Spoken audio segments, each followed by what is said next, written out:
Stoqeve me mbetje industriale të denoncuara kohë më parë nga TV1 Channel, tashmë janë shtuar edhe ato me inerte. Kjo është gjendja në brigjet e Kirit, përballë kishës së Bardhajve. Në një gjatësi prej qindra metrash, në shtratin e Lumit, situata e ngjan një landfilli, në kundërshtim të plot me çdo rregull të mbrojtjes mjedisore.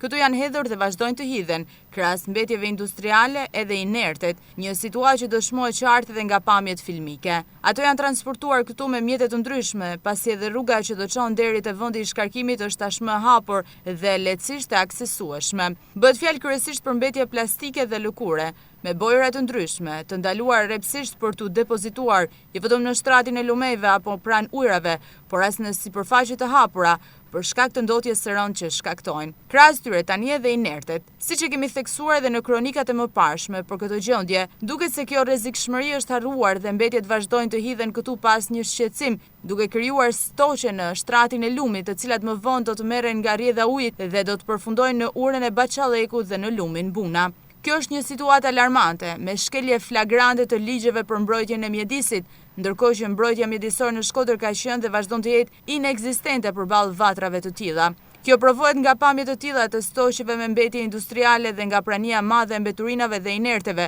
jo vetëm këtu, por në një pjesë të konsiderueshme të zonës përreth qytetit të Shkodrës. Një gjendje shumë e rëndë, e njohur prej vitesh dhe që vazhdon të përkeqësohet, ndërkohë që normalisht duhet të ndodhte e kundërta.